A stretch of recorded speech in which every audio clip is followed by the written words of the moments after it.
Gospel of Luke, chapter 13, verses 10 through 13. A small story about a woman.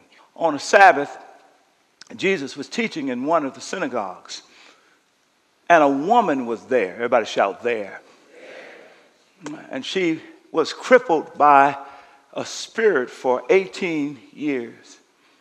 And she was unable to, she was bent over and unable to straighten up at all. When Jesus saw her, everybody shout, when Jesus saw her, he called her forth and said to her, "Woman, you are set free." Then he put his hands on her. Shout, put his hands on her. And immediately she straightened up and praised God. Come on, let's give God a hand praise. Hallelujah. Lord, do something special, unique in this time. In Jesus' name, amen. Please be seated.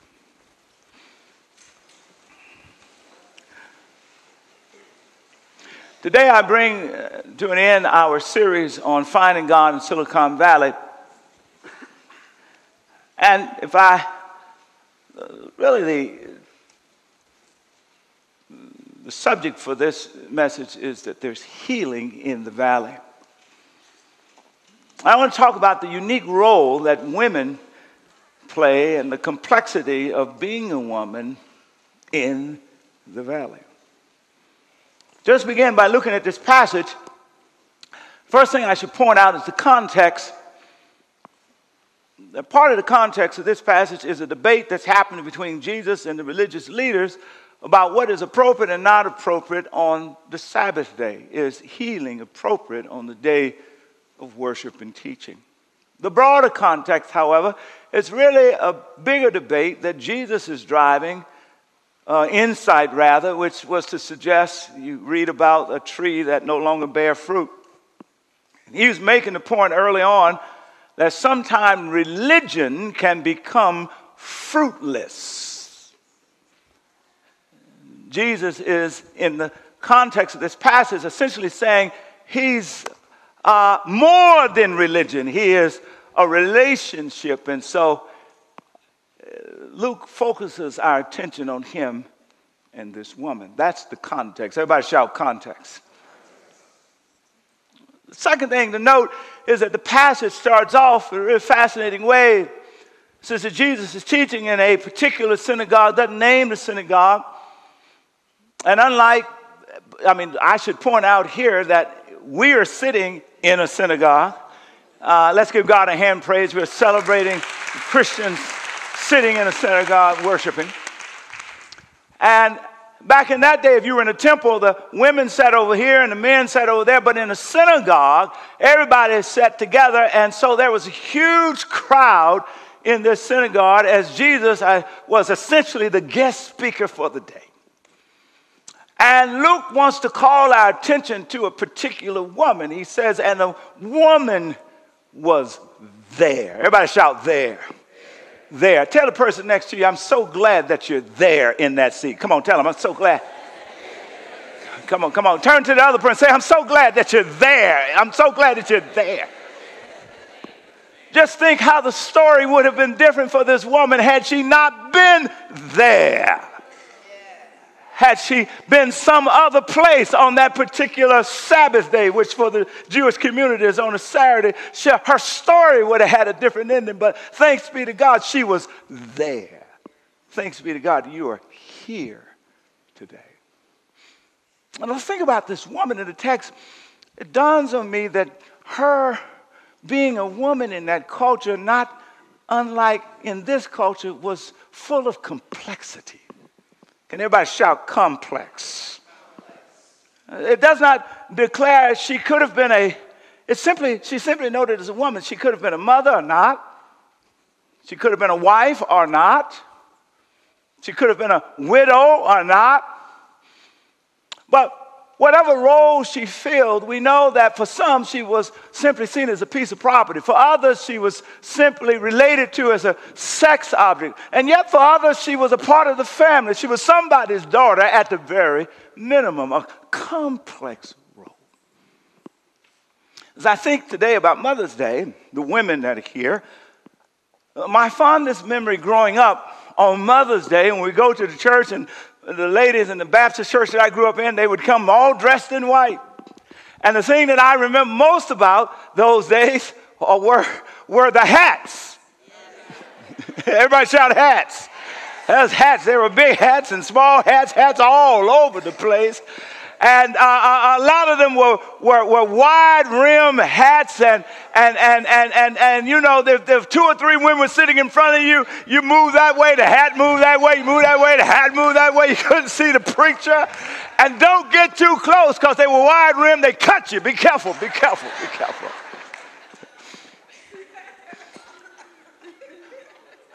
But it took me some time as I grew up and became a young man and got married before I realized that beneath those hats, those women of elegance and brilliance and beauty and grace, that they lived, not unlike the women in this place, complex lives.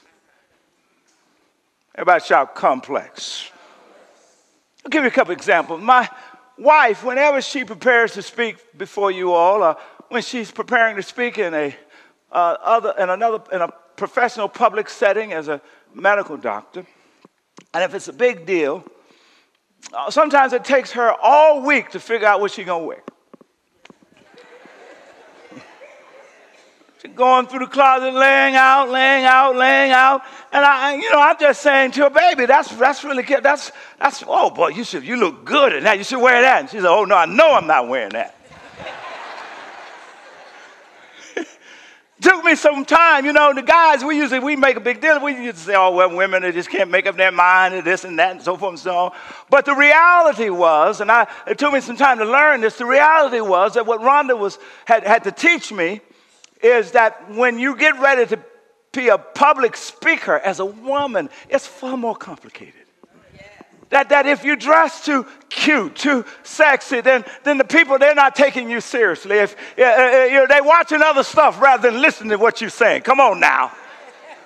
Come on. If you go to the other extreme, they're thinking about that. And so you've got to find just the right outfit to present yourself in just the right way. Now, I'm a guy. I don't think about that. I just show up, y'all.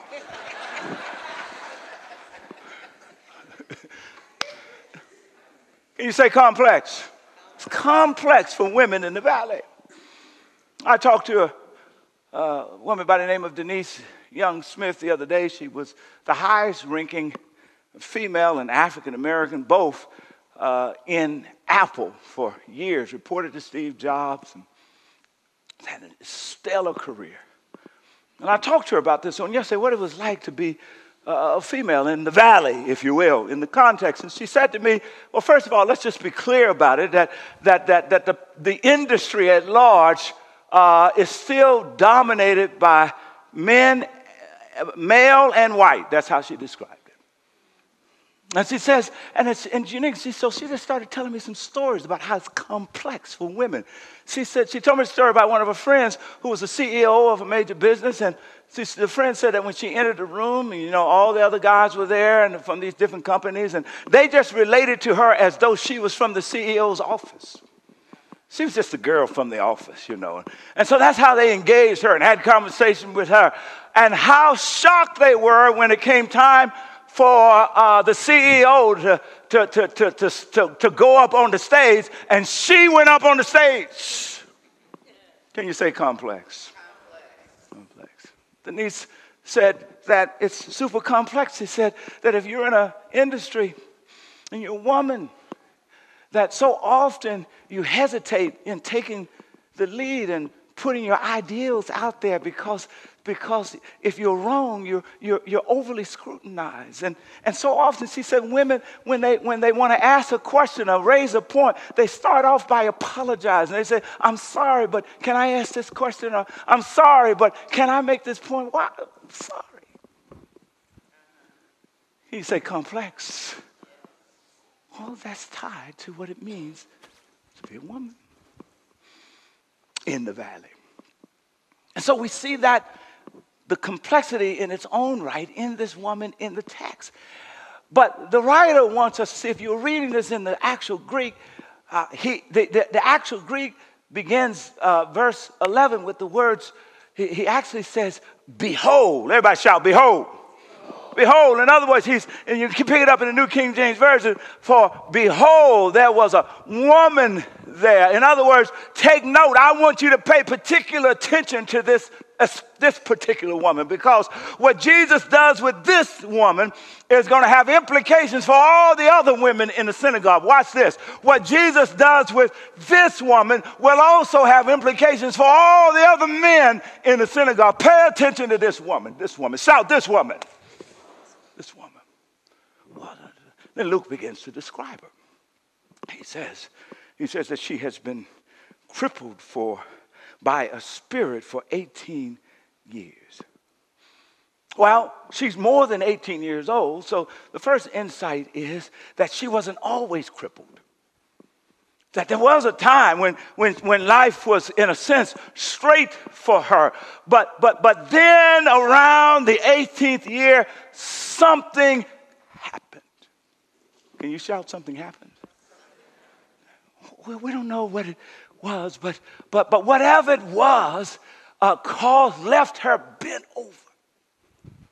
The text says she had a spirit that was at the source of it. And when I think of a spirit, the way I like to understand that really is what the text is saying is that there was an unseen power. We don't know what caused her to bend over, but we know what kept her bent over. And it was an unseen power. Come on, say it, unseen power. Unseen power. And we think about just the women sitting here listening to me today.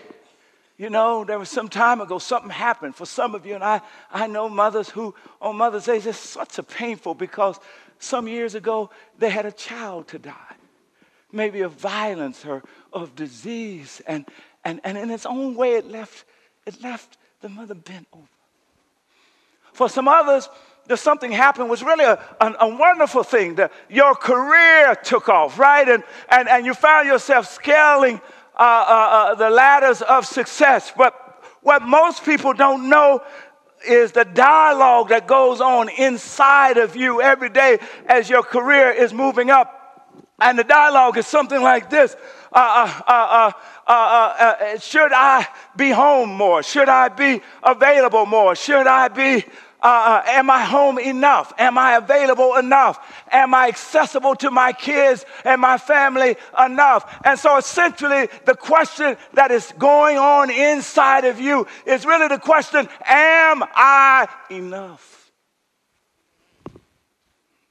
And the unanswered questions that some of you women live with around, am I enough, is enough to keep you bent over. Even though, when I look at you, it looks like you're standing straight. And then there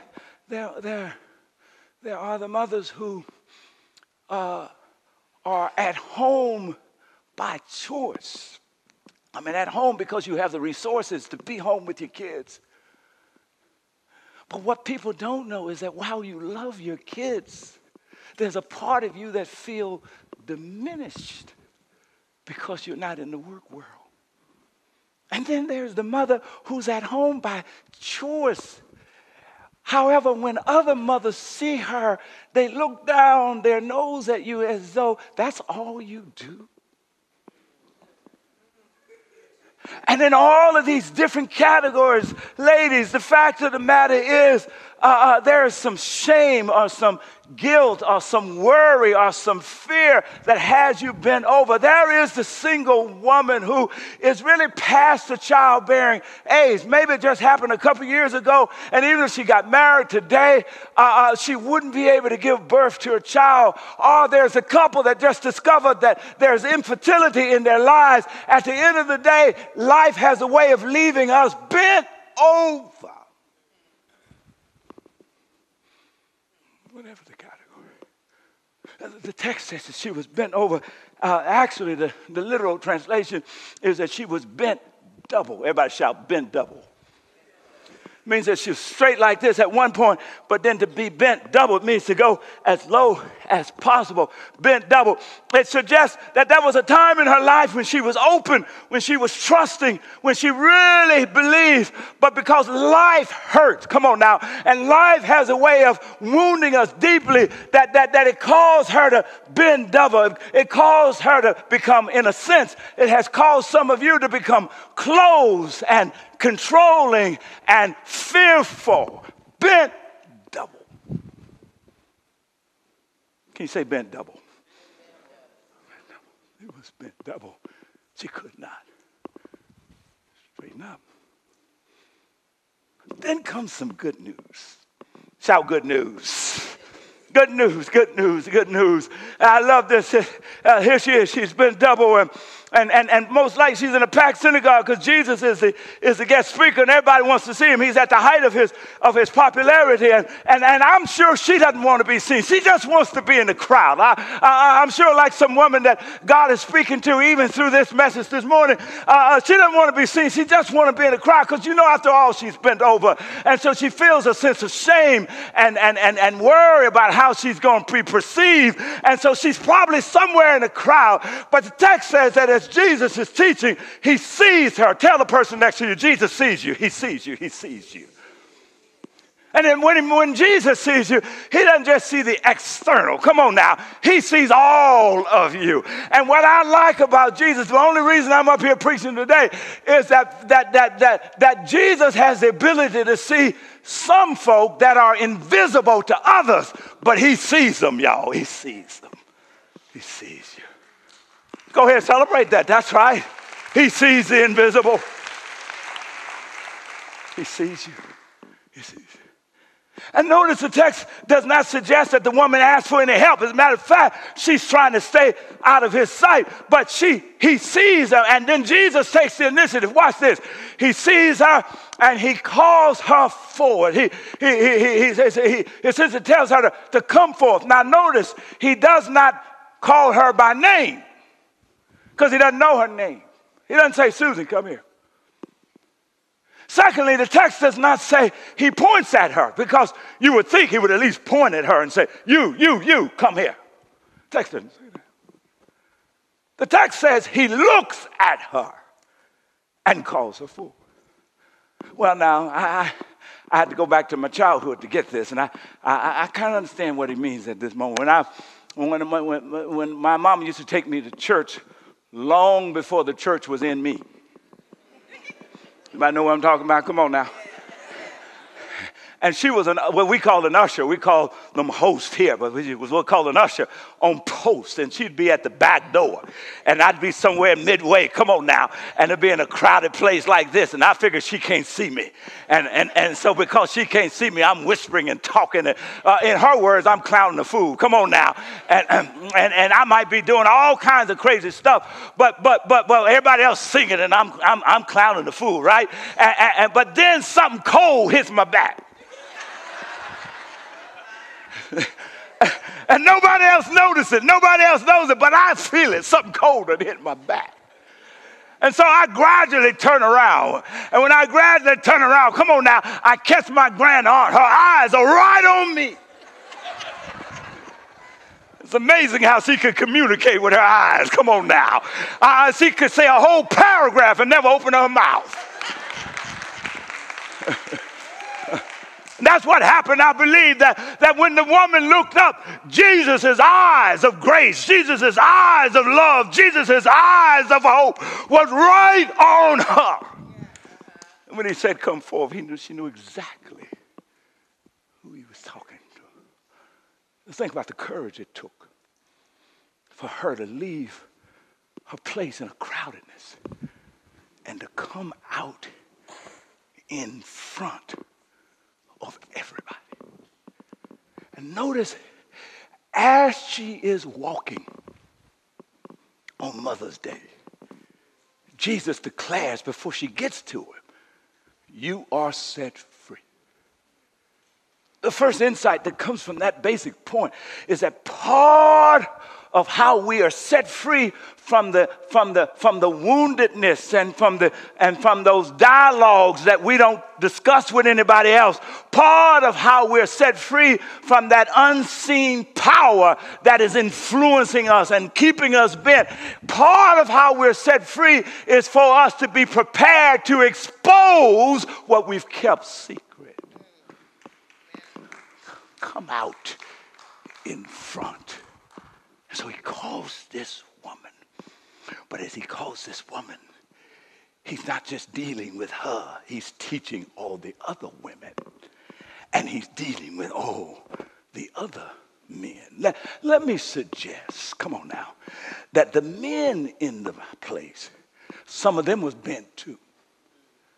Inasmuch as being bent over is a metaphor, let me suggest that perhaps some of the men here today listening to me, maybe some of you are bent over too. You don't look bent over. You look solid and strong and healthy and wealthy. But if when you see a woman, all you see is a sex object, you've been over.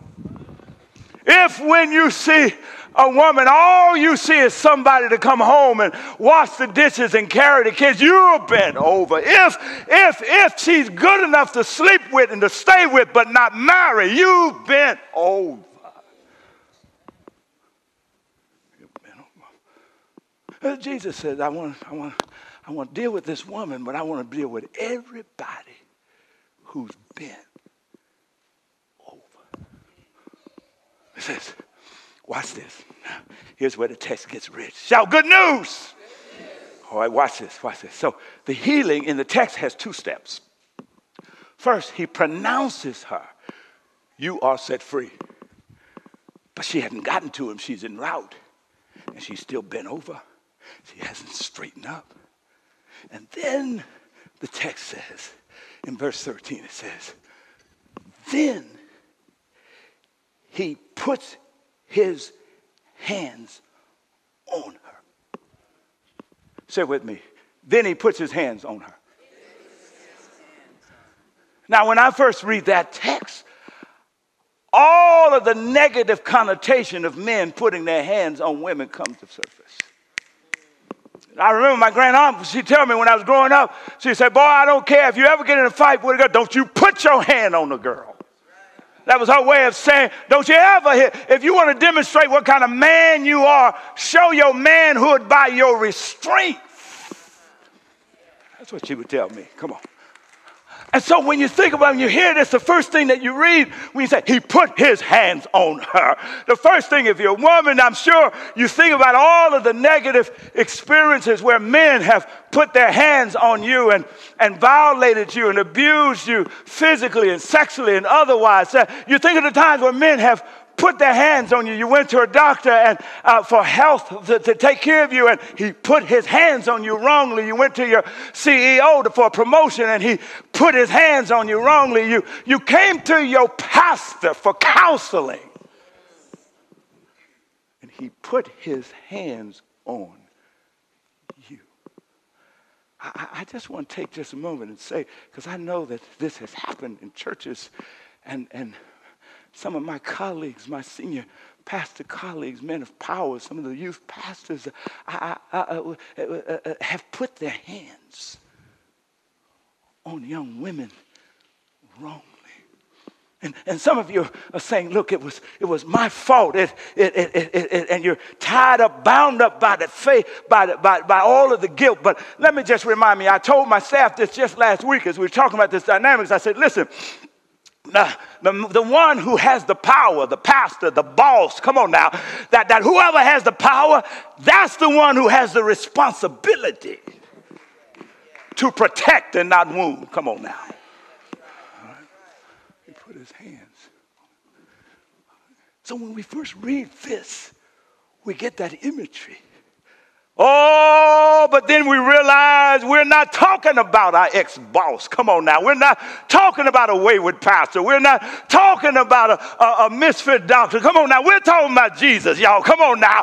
And the inside of the text is that if Jesus is allowed to put his hands, come on now, on your life, he can reverse all of the wounded touches of your yesterday. He can heal you. Why? Because when he touches you, he imparts unconditional love. Did you hear what I said? Did you hear what I said? I said unconditional. See, when men take advantage of you, they impart conditional love. But Jesus says, I'm going to touch you with unconditional love. So the first point is watch this now. Okay, watch this. So he heals her. That means, men, he's modeling for us now.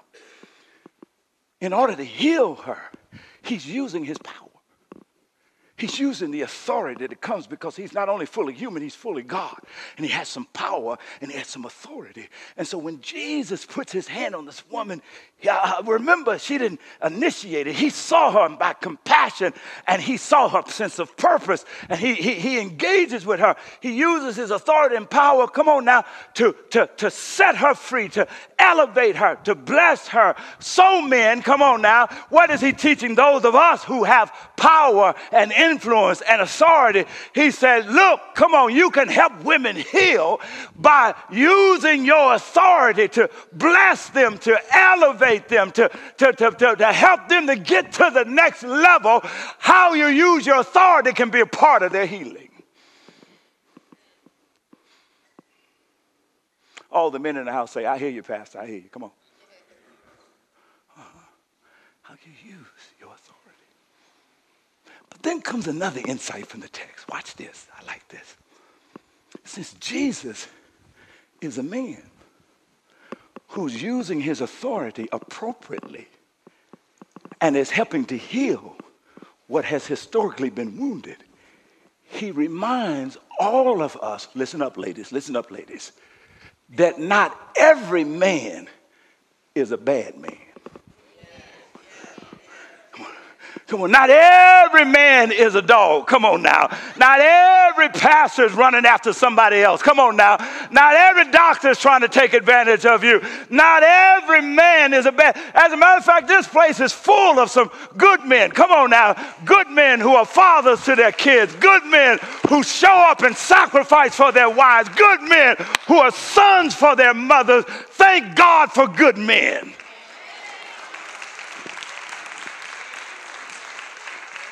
Listen, women, and here's what you have to make sure you avoid. Stop punishing good men who are in your life today for all of the junk that bad men did yesterday.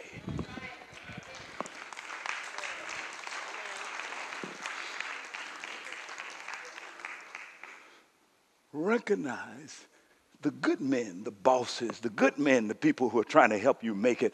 The good men, recognize the good men that God has put in your life. As a matter of fact, women, if you go home and if you know a good man, you ought to tell him, thank you for being a good man. Wow. And then finally, listen to me. The text says, that he puts her hand and says immediately, shout immediately. Notice. In other healing scenarios, Jesus just touched with one hand. In this particular scenario, he puts both hands. Because part of what women in particular and all of us in general we deal with is not only the guilt, not only the fear that we're not good enough, not on the worry that somehow we've dropped the ball so terribly that our kids will never recover. But part of it is the uncertainty and the doubt that grips us. That when life kicks us in the gut and we lose a child, a marriage falls apart in divorce, we begin to ask the question, is God real? Does God know what he's doing? Is God active in my life?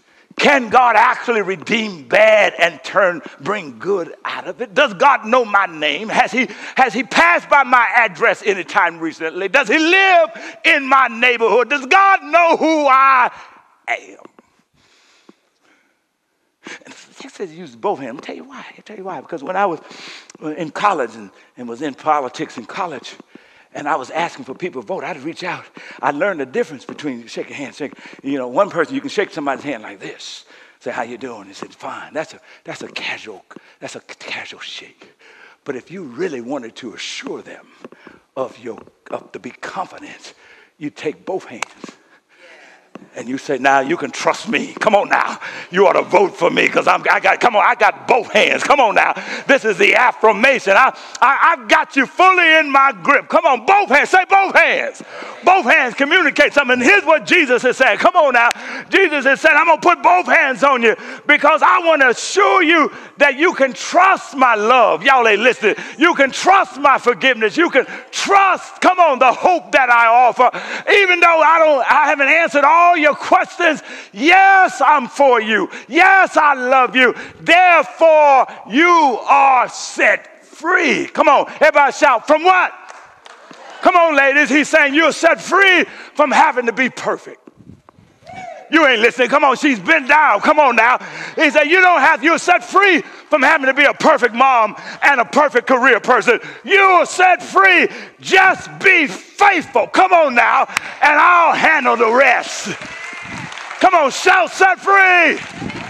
Come on, you're set free from feeling like everything you've ever done determines the destiny for your kids. That's just not true. Come on now. There are some good parents who've raised some bad kids. There are some bad parents who've raised some good kids. Therefore, the destiny of your kids will never fully rely on what you do. Come on now. God says, I've set you free. You are not your kid's savior. Just be the best parent you can be and point them to the real savior.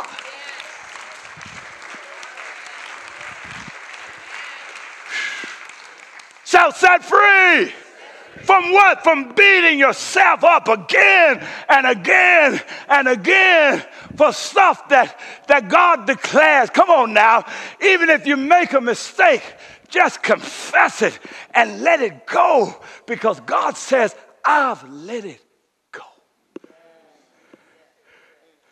And when you really believe that Jesus, come on now, lays his firm hand of grace and forgiveness and empowerment on your life, he's setting you free, man or woman, to become the best you can be. Come on now, under his authority, under his power. Come on now, empowered by his spirit and his vision. And when that woman got it, y'all ain't listening, it says immediately she stood straight up. Come on now.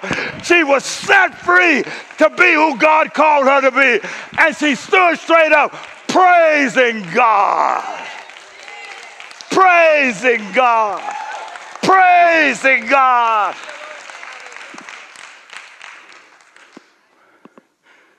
I might conclude this point here. Wow. Good people can imitate Jesus. And we should as his followers. There is no, come on now, you can imitate him, but you can't fully replicate him because there is but one Jesus.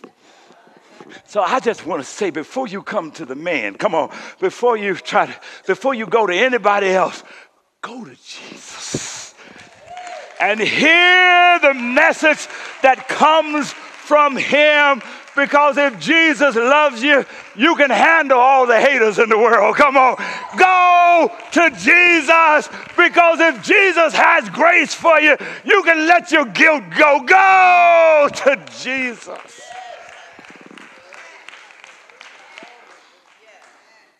He's the one who says, I know the plans I have for you. plans to prosper you and to give you a future with a hope. And if I'm prepared to give it to you, can anybody snatch what I'm giving? Come on, give God a hand praise.